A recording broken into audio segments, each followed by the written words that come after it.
told them a story, and they said, one of them said, "You ought to write a book about that." So next day I started writing that book, and then he said about 10 years, but that's kind of the story. What was interesting is all the stuff I saw coming back in with COVID-19 and wars, and I saw pictures of guys carrying around AK-47s, shooting up innocent people. I couldn't imagine that in 77. Nobody could walk up around the damn AK-47.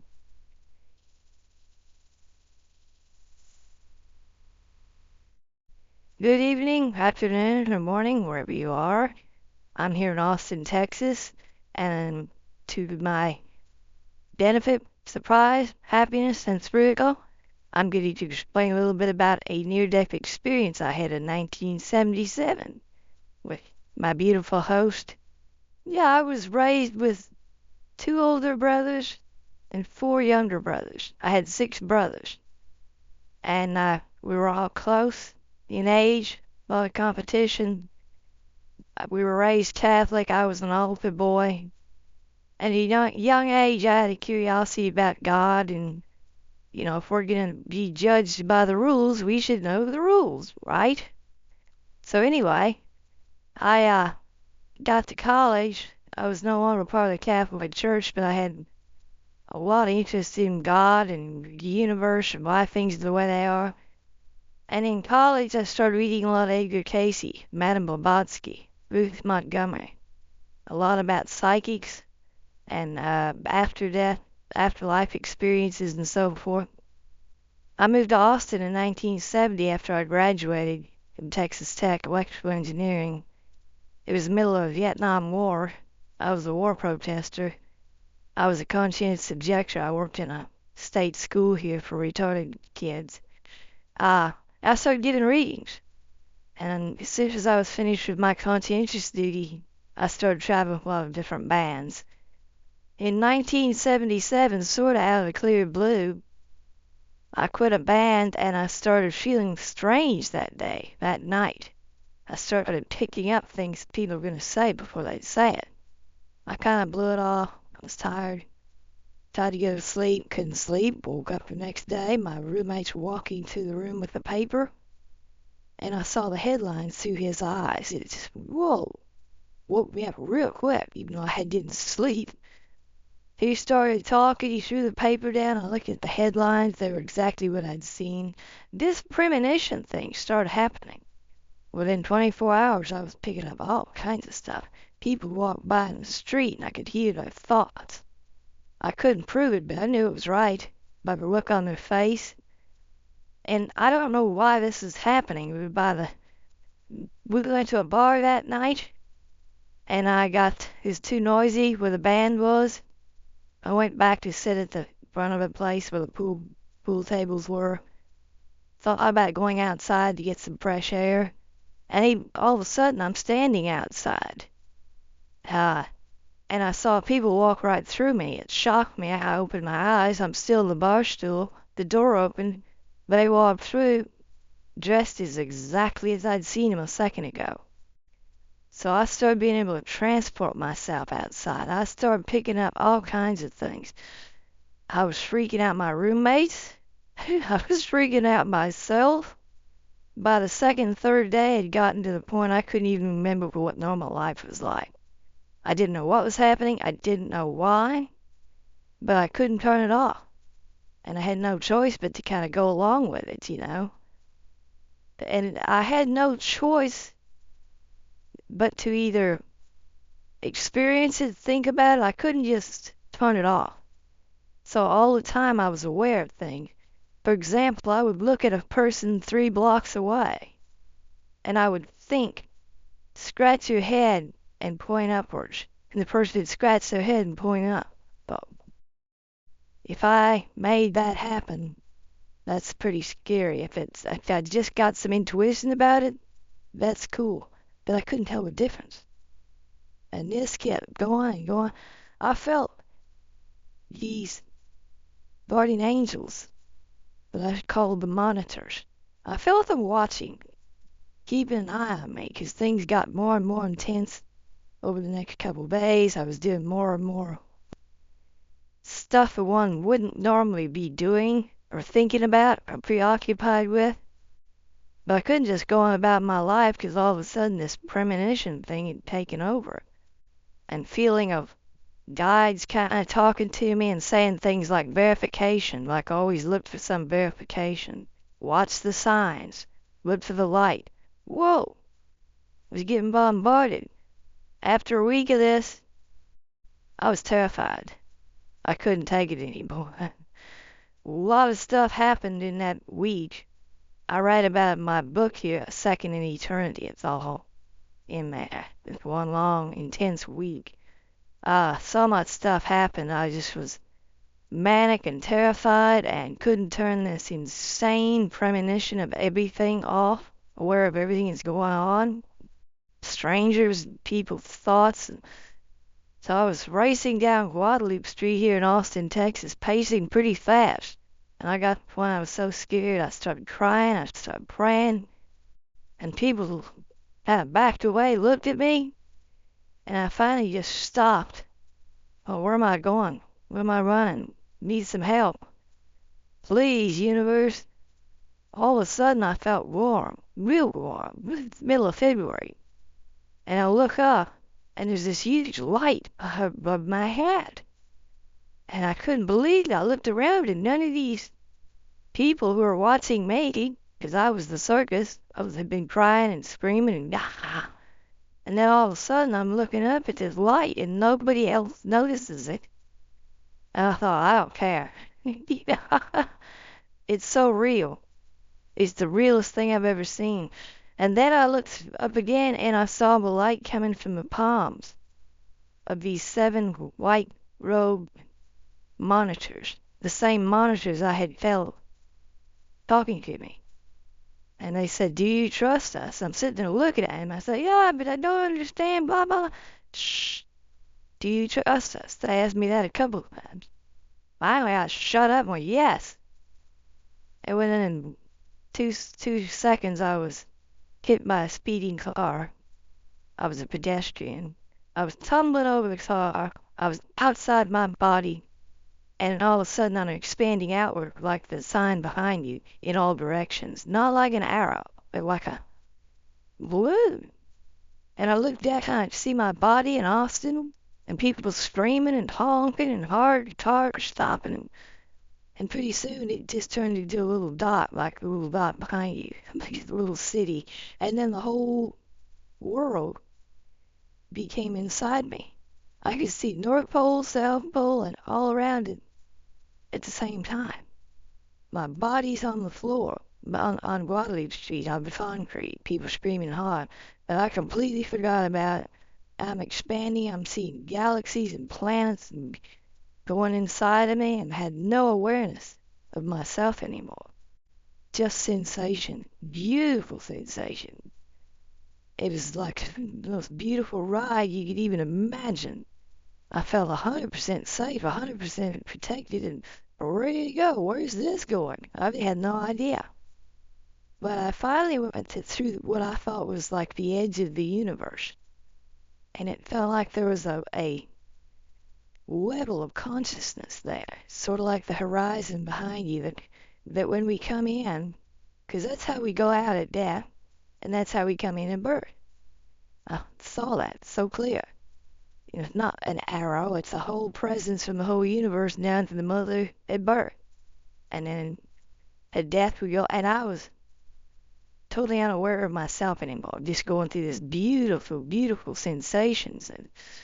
And finally all this, I came to the edge of this universe, and I felt like I went through this level of consciousness, as I was saying, called the colors.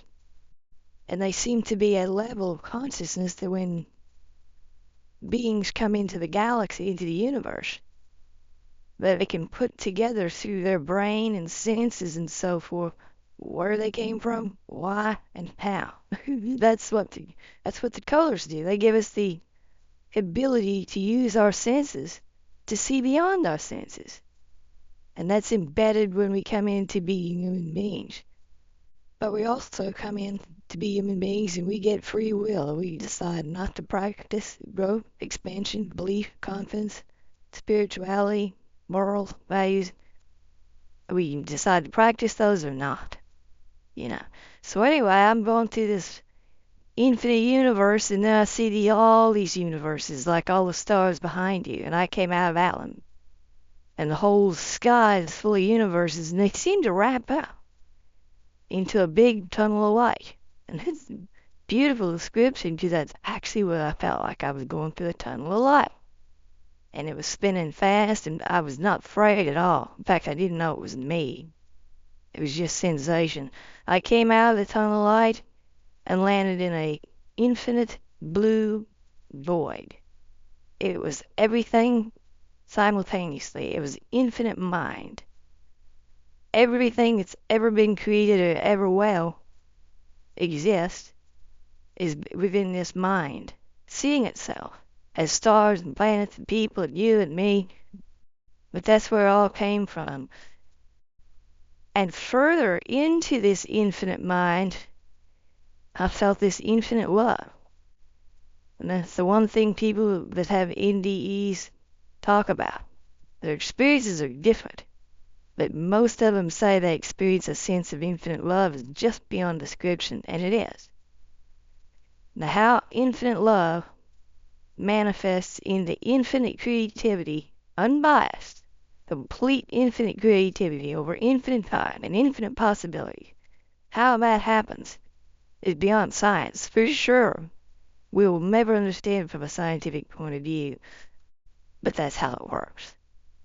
And in the middle of this infinite mind, all of a sudden I felt like I was maybe observing it instead of being at one with it. And I was kind of pulled back by a term I use called spiritual gravity. I felt like I was being pulled back, and I went back through this tunnel of light and came back into this infinite sky of universes and was drawn to a particular universe. Still didn't have any idea of me or where I was going, but I knew where I was. It was really nice. I was a little bit apprehensive. What's going on? Who am I? Where am I going? I can't reverse it, you know. Finally, I got near this planet, and I saw a series of pictures. And one of them was from 1977, the moment I saw this, until the next 100 years. There was always chaos and change and tribulation and global climate and violence and war and chaos and uncertainty. But I saw another series of pictures that were several hundred years in the future, but it was the Aquarian Age. We had stopped all this nuclear war, we were getting into space, the ocean, we were cleaning up our crap. We can, we will. Or we'll die. Yeah, so we will. Then I saw a bunch of other pictures about a musician. It was me, but I didn't know it. And then I saw my body. And people screaming. And this red hair over my body. And somehow I zapped it in my body instantly. And wow, I woke up in my body and this red hair was all over me. The driver was terrified. Man, I tried to pop my collar and scared to death. Well, I just been to heaven and back. That trip had almost a second or two out of Earth time. Well, mind-boggling. I didn't know what to do. Wow, what do you do next? But I knew I didn't want this driver hassling me. He was off, so I kind of pushed him away and said, man, cool off. I'm not hurt. Yeah, you're in shock. He said, I'm not hurt at all. And I kind of pushed him away. I needed to think, and he kind of backed up and fell and tripped over his own foot. And then I thought, man, I'll just go home. This is too weird. And I started walking like I was going to go home, and I heard the sirens. And some people said, no, man, stay around for the cops and the police and the ambulance. And I thought, yeah, okay, I don't want him to chase me through the alley. I'll talk to him. So then in no time, there's cops, ambulance, police, and their ambulance is checking me out, the medics. I'm standing up like normal. My car's all banged up and smoking. How are you even standing? I said, man, just like you are on your feet. No, I mean, are you the guy that hit that car? I said, yeah, it was me. The car hit me. Yep. And all cops and they're all interviewing all these witnesses. And they said, man, this guy was crying one day and then praying the next and then talking to something that wasn't mad. And, you know, I ain't argue with her. I mean, what's the book? Every time I tried to explain what happened, they did not want to hear that. And I can understand. The guy's getting hit by a car, didn't even feel it, didn't get a scratch. I wasn't even hurt. But I asked him, I said, man, let me go home. Just let me go home. It's 2 months. No, you can't go home. They took me to the hospital, x-rayed me, checked me out. Nothing. No scratch. No broken bone. No nothing. They put one Band-Aid on my head, I think, just to make it look like they did something. Maybe I had a scratch, I don't know. That's it. And so they rolled me into the emergency room, to the side of the emergency room, and about 15 minutes later, this guy came walking in, and I had premonitions about him. And he was a psychiatrist, and I knew he went to school, about his family, and he started talking to me, and I told him all about himself, and he, wow, how you know this? We ever met? I said, man, I can tell you anything right now. It's the problem. I can't turn it off. And he said, well, in your condition, we can't just let you walk home. We're going to have to take you and put you in a psychiatric hospital. Do you understand? I said, yeah, I do completely. I wouldn't have believed me. But first, they had to get an order of protected custody. And before they could do that, they had to put me in jail before they get a family member to go before the judge, which took 2 days. So I spent 2 days in jail, still amped up, telling all the fellow prisoners. I could see just a part of their face through the bars. And I was telling them about their case and their lawyer, and they were like, how do you know that? Man, I ain't tapping anything. The jailer came up and said, you shut up. You're not a lawyer. You can't give these people legal advice. And I went, because 1 or 2 times I talked to some guys down the cell, and they said, how do you know? I mean, everybody's asking me. And it was a circus. Yeah, who the hell are you? What'd you do to get here? I said, I went to Incident Mind and came back. Boy, that started a riot. So anyway, they told me to shut up, you damn. Finally, they came a couple of days later, took me to a psychiatric hospital, put me in a protective intensive care unit, PICU. It was fine. I was all sure fine, whatever. But when I saw PICU, I thought, I see you, instead of protective intensive custody unit. So yeah, I spent 10 days in the psychiatric hospital. All the patients loved me, the nurses loved me, the doctors loved me. I was making everybody laugh, playing guitar for them, you know. At the end of 10 days, they take you before a board of psychiatrists, and they all have to decide if it's okay to let me out, or they need to say, another 10 days, but I keep checking on him. So I went before the board, and I said, look, I'm not changing my story. This is what happened. I told y'all, told the psychiatrist, told the cops, told the police, told the court, told my parents, told everyone. I ain't changing my story. And if you want to keep me here for another 10 days, do it. I ain't going to change my story. You keep me here forever. But this is true. It happened. And you people in the medical community ought to be interested in this. You know. I wish I'd have had my book then. I would have given it to him. Maybe 20 years later, I wrote bad. And actually, 20 years later, it was February 7th, 1977 when this happened. And February 7th, 1997, I was in Europe. I was a musician most of my life, performing over there. And told the crew of waiters and staff this story. You want to know what happened to me 20 years ago? I told them a story, and they said, one of them said, you ought to write a book about that. So next day I started writing that book, and finished it about 10 years ago. But that's kind of the story. What was interesting is all the stuff I saw coming back in with COVID-19 and wars, and I saw pictures of guys carrying around AK-47s, shooting up innocent people. I couldn't imagine that in 77. Nobody could walk around the damn AK-47. Duh. That's how extreme things have become.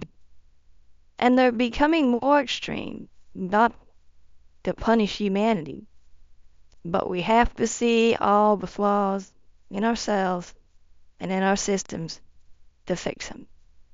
I felt these monitors during the week in 1977 that I went through before the accident, before the car, before the peak. I started feeling them, but I couldn't put my finger on them. It felt like they were kind of checking on me in twos or threes or sevens. It wasn't so much the number, because on this planet we think separation. You are one, I am two. But on that level, they kind of manifest as ones and twos, so we'll get the picture. They could be everything or nothing all over the board. So when I started feeling them, I can't remember if they called themselves the monitors or I said, man, I feel you guys are monitoring me, and they said, that's a good name, or something like that. But within a day or two of this escalating psychic trend that I could not understand, I felt a little comfort in feeling these monitors. And then I kept trying to say, well, talk to me, show me something. And they were kind of like, shh. Maybe it is with you guys, but I don't know what the hell's going on. Until I did.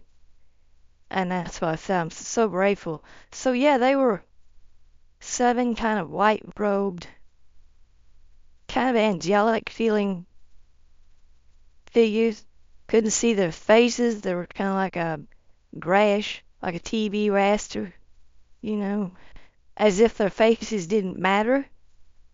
That's kind of the image I got. We always look at the faces, and their faces were all kind of, doesn't matter, it's our presence. And there were 7 of them, and they were sitting around a table, a crystal table. And it was about that thick. Not that thick, not that thick. It was a specific thickness. And it was 6 feet over my head. I remember when I first saw it, first it looked like a bright white, and I looked around and nobody noticed it, and then I looked up again and saw this light coming down from the palms of their hands. And it formed one big, like a spotlight. 6 feet. It was so bright, it was so warm, comforting, but also temperature-wise. It was February, it was cold, and all of a sudden I'm just, wow, warm, comforting. When I saw them, I didn't see them again. But this all happened in January and February of 1977. In September, October, I was playing my guitar out on my porch again, asking why me. And all of a sudden I felt these monitors in the bed. I couldn't see them, but I kind of looked out my front yard where I felt like they were, and all of a sudden this kind of light hit my head. I went, wow. And then I heard their voices, that same low, do you trust us, like James Earl Jones. That deep voice. I heard the same voice at the same time. It was like I was seeing these screen credits, like a Superman movie, trailing off in the distance. And they were saying what I was reading. And it happened real fast. It felt like it'd take about a minute or two. It happened in a split second. And what they said and what I read, slowly, and I noticed the cars weren't even moving. And the street, while I was still, everything stopped. The wind stopped. Everything stopped. It suspended time. And they said, the reason you had this is you were always curious. You always wanted to know. You were an altar boy. You wanted to know about God. You asked the question. You started studying. You studied religions. You studied psychics. You studied education. You started giving readings. Always asking questions. You could handle the truth. And you were ready for it, and so we took you and brought you back. And that's the most mind-bogglingly explanation, because it's so obvious, but I never even thought of that. Of the transition from the age of Pisces to the age of Aquarius. Some people call it the second coming. Native Americans call it something else. Every culture to some degree talks about this period in some form or another, fear or panic or enlightenment. And it is a transformative period, The easiest way to look at it is we're under 2,600-year cycles, 24. Pisces since before Christ. That's why all the symbolism, the fish, the martyrdom. Now we get the age of Aquarius, and it's freedom, breaking free, thinking outside the box, space, the ocean, electricity, technology. That's what Aquarius is. The brotherhood of man. Bringing in the peace and love. Well, we're a long ways from that now. So we're moving in that direction, but it's not a switch. It's a process over decades. It really is. Some things, and exactly how it's going to unfold, I don't think it's necessarily written in stone. I think there's a lot of flexibility there, but still, some major trends of shift of the planet, of land, of sea, of air, of space, of us, of technology, of farming, of weapons, of the desire to, as opposed to the desire to have weapons, we should make the desire to grow more food. But we're a long ways from that now. There's plenty on the planet for everybody. It's not a matter of how much, it's always the distribution. It's always the distribution. So I'm an optimist, but it's a painful, challenging next generation or two. So I see a long-term thing. There's not a specific date. I would say if anything, it started in the 60s with the Aquarian Age and the hippies and that movement. But the Aquarian Age has gone on for 2,400 years, and we're just now getting into the transition. And when you go from 2,400-year period to another 2,400-year period, there's a period of transition. It's not a switch that is for a while. It's a transition from one age to the next, and we're right in the middle of it. So that's why everything's coming to the surface. It's showing us what needs to be addressed. And there are so many different types of God, levels of gods. Just looked at on this planet. We got 4 million billion species, from bugs to people. So there's so much diversity on this side. It's magnified on the other side. But we see things as separate and individual. That's why when our higher mind and our guides appear to us, we see them in terms of an individual or a thing or two, something that's separate from everything else, because we're separate and we see it. But our guides are always there. They're always tapping us on the shoulder. They're always trying to get our attention to show us new ways to grow, evolve, and be a better human. But we get to choose whether to answer the phone and benefit or not. Enhance, yes, because I saw before my NDE, during my NDE, and after my NDE, I saw symbolism in everything. So yeah, we have to ask our guides. If you need to ask them. And meditation is a key. Learn to meditate 5 minutes a day. Lay down, sit down, breathe deep, turn your mind off. If you have a problem, think of a mantra, a picture of grandma, a picture of your beautiful face. Think of one thing, not everything, and that's the art of meditation. Because everything is really a technique. Whether it's music, writing a book, playing piano, hosting a show, or raising your consciousness. So that's my story, and I'll sure be happy to address any concern or interest or question you might have. For just 5 minutes a day, let your subconscious wander around. Because if you close your eyes, you stop all the light. Same thing. Your subconscious cannot get through your conscious mind very much unless you let the conscious mind have a break. That's what meditation's about. Quieting the conscious mind, the thinking mind, the rational mind, the worrying mind. Turn it off for 5 minutes by choice and practice. And that's how you start getting this sense of spirituality. Now, I've learned more about that meditation in the last 20 years. because I have to admit I lived many years as a frantic musician trying to make a living, traveling here and there. But the last 20 years I really spent a lot of time in meditation uh, for a lot of reasons. Health, money, keeping my head attached, being able to overlook some, physical problems I deal with at 76. But count your blessings, folks. Show gratitude. Show gratitude, first of all, because if you don't live in Ukraine or Gaza right now, you're blessed. So count your blessings.